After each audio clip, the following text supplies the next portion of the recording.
Welcome to Lesson 7 of the Learning Designer's Playbook.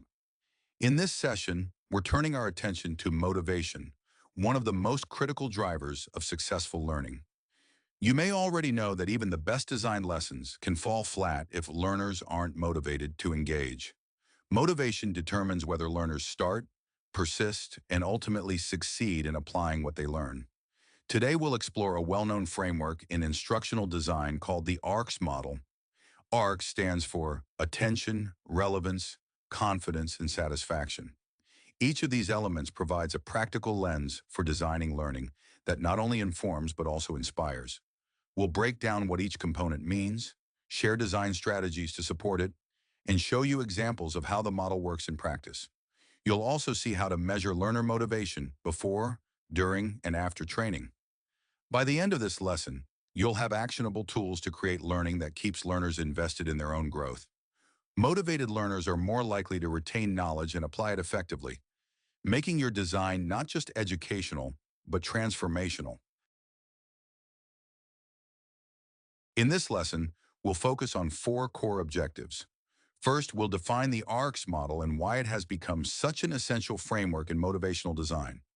Second, we'll explore each component of the model: attention, relevance, confidence, and satisfaction, and examine how they contribute to learner engagement.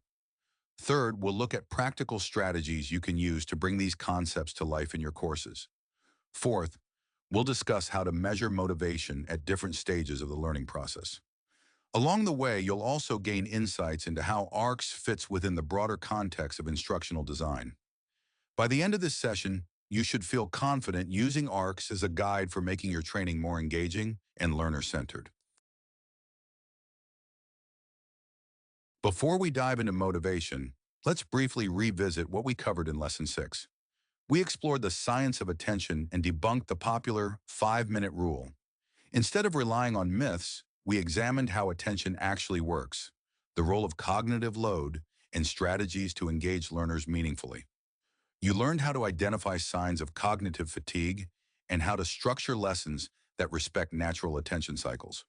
We also discussed how attention directly impacts memory, retention, and long-term learning. These concepts are closely tied to today's focus on motivation.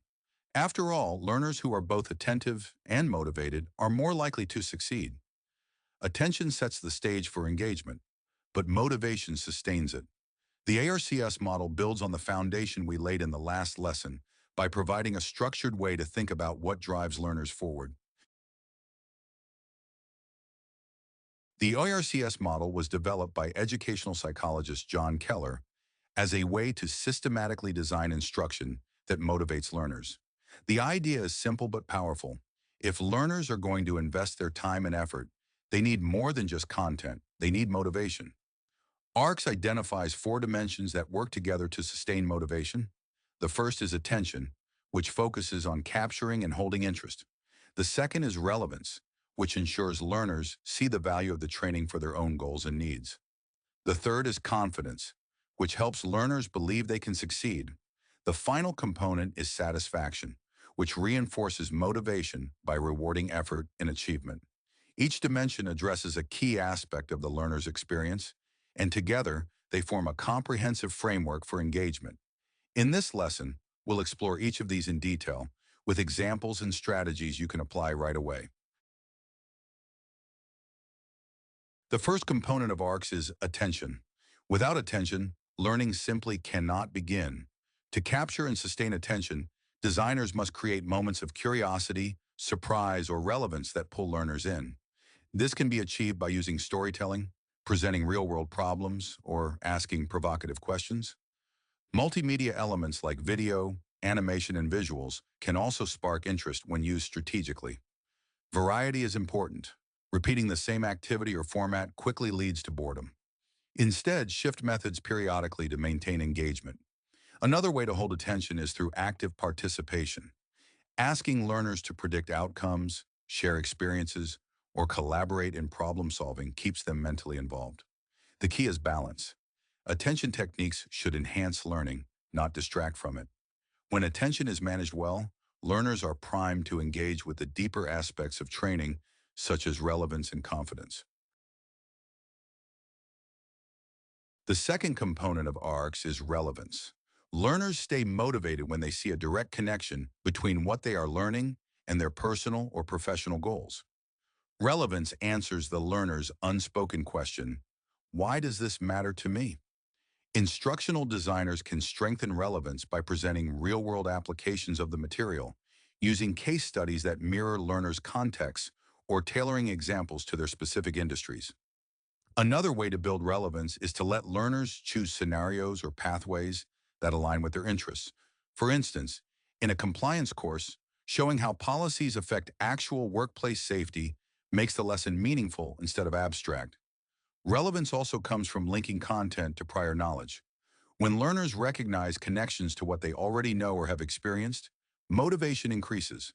The more personal and applicable the training feels, the more likely learners are to stay invested and complete it. The third component of ARCS is confidence. Even if content is valuable and engaging, learners may lose motivation if they doubt their ability to succeed. Confidence can be built by providing clear objectives so learners know what to expect and what success looks like. It also grows when challenges are progressive, starting with achievable tasks and gradually increasing difficulty. This allows learners to experience a sense of mastery at each step. Supportive feedback plays a critical role here. Feedback should be specific, constructive, and encouraging, helping learners see both their strengths and areas for improvement. Avoid overwhelming learners with overly complex material at the start, which can diminish confidence. Instead, design pathways where effort is rewarded with visible progress. When learners believe in their capacity to succeed, their motivation becomes self-sustaining. Confidence transforms effort into momentum. Research shows that the average learner can maintain optimal focus for about 10-20 minutes before attention naturally declines. This doesn't mean learners can't engage longer, but cognitive performance drops without breaks or changes in activity.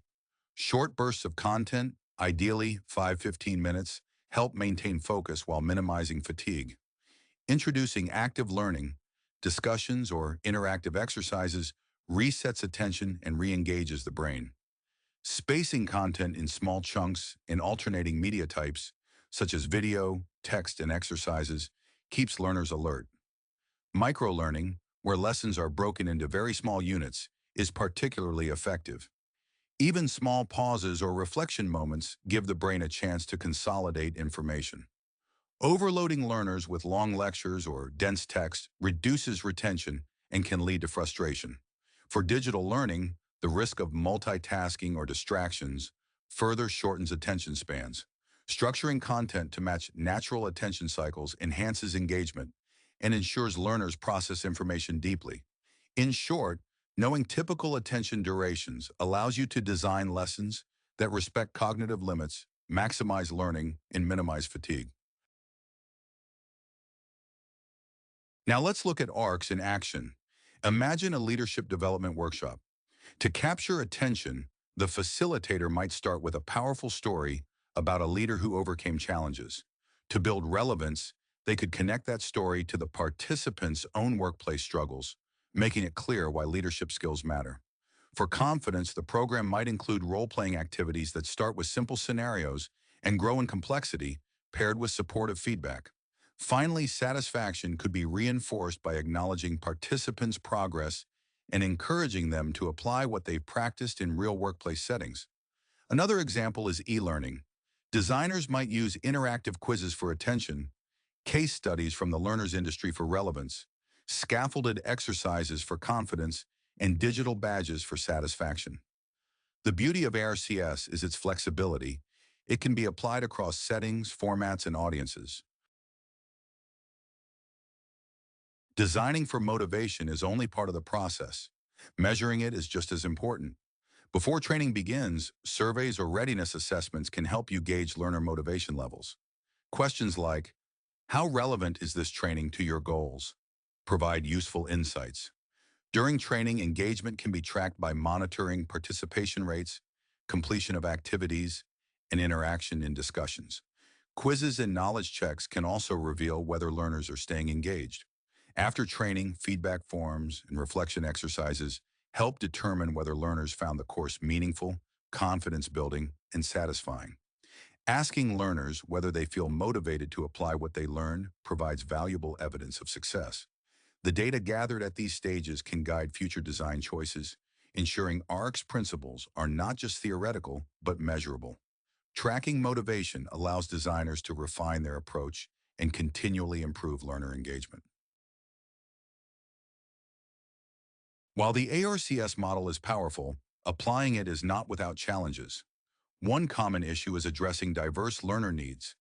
What captures attention for one group may bore another, and relevance can differ widely based on role, background, or goals. Another challenge is overloading learners with too many incentives, which can backfire by making motivation feel forced or artificial. Confidence can also be tricky to balance. Tasks that are too easy can feel patronizing, while those that are too hard may discourage learners. Satisfaction must also be carefully designed. Rewards should be meaningful, not token gestures. Instructional designers must constantly adjust to find the right mix. This requires empathy, creativity, and testing.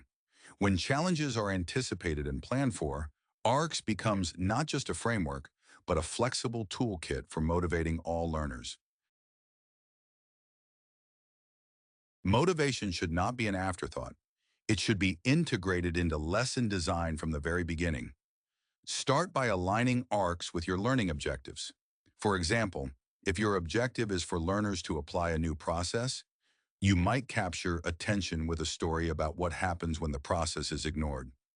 Relevance could come from showing how the process saves time in their specific role. Confidence might be built through step-by-step practice activities, and satisfaction reinforced with recognition for completing a simulation successfully. Each component of RCS should complement the content rather than compete with it. When blended thoughtfully, RCS ensures that learners are not only informed, but also energized. This integrated approach helps sustain motivation throughout the entire learning experience. The ARCS model can be applied across a wide range of learning contexts, including digital, blended, and lifelong learning. In digital learning, ARCS might take the form of interactive media for attention, personalized dashboards for relevance, adaptive assessments for confidence, and gamified rewards for satisfaction. In blended learning, the model can bridge the gap between online modules and in-person sessions, ensuring motivation carries across both environments. ARCS also supports lifelong learning, where motivation must be sustained over time rather than within a single course. In these contexts, strategies like ongoing challenges, community recognition, and real-world applications become essential. By thinking beyond traditional classrooms, instructional designers can use ARCS to keep motivation alive in any learning journey. Let's recap what we've covered so far. The ARCS model helps us design for motivation through four interconnected components. Attention ensures that learners are drawn into the lesson and remain engaged. Relevance makes the training meaningful by tying it to learner goals and real-world applications. Confidence helps learners believe they can succeed by providing clear objectives, achievable challenges, and supportive feedback. Satisfaction reinforces motivation by rewarding progress and showing the value of learning. Together, these components form a cycle. When learners are satisfied, they're more likely to pay attention in the future, creating a continuous loop of motivation. Understanding and applying ARCS helps instructional designers create not just informative, but transformative learning experiences. If you'd like to deepen your understanding of the RCS model, one of the most important resources is John Keller's book, Motivational Design for Learning and Performance. This book is where Keller presents his research and practical strategies for applying ARCS in real-world settings. It explains not just the theory, but also how to use ARCS to design engaging, learner-centered instruction across different formats. The text is rich with examples, tools, and applications, making it a valuable guide for any instructional designer. By reading this book, you'll gain insights that go beyond this lesson and build a stronger foundation in motivational design. As instructional designers, there are several key principles to remember when applying the RCS model. First, motivation doesn't just happen on its own. It must be intentionally designed into every lesson. Second, RCS is versatile and works across formats, from e-learning to blended to live instruction. Third, motivation is not a bonus. It is the driver of retention and transfer. When learners are motivated, they are more likely to absorb, apply, and sustain knowledge. This means that content and motivation must be planned together, not separately. Another principle is to balance the four components rather than overemphasizing one. For example, too much attention grabbing can overwhelm, while too much focus on satisfaction can feel superficial. A well-rounded approach ensures that learners remain engaged, confident, and satisfied. Finally, remember that RCS is not a rigid formula, but a flexible framework. Designers can adapt and experiment to fit different audiences and goals. Motivation is not just an extra layer in instructional design. It is the foundation of lasting learning. The ARCS model gives us a practical framework to intentionally build motivation into our lessons. By capturing attention, establishing relevance, building confidence, and reinforcing satisfaction, we ensure that learners are invested in their own progress. When learners feel motivated, they naturally stay engaged. When they are engaged, they retain and apply knowledge more effectively. That's the ultimate goal of instructional design, not simply delivering information, but sparking transformation. As you move forward, here are your next steps. First, revisit past lessons in this series to see how ARCS connects with other key design principles. Second, take a project you are working on and deliberately apply ARCS. Ask yourself, how am I designing for attention? How am I ensuring relevance? How am I supporting confidence? And how am I rewarding satisfaction? Third, explore John Keller's foundational research and book for a deeper dive into motivational design. Finally, prepare for Lesson 8, Debunking Learning Myths. What actually helps people learn? Where we will expand on these ideas and move into new territory. Remember, your role as a designer is not just to transfer knowledge, but to inspire learners to act. By embedding ARCS into your approach, you are equipping learners to succeed far beyond the training environment.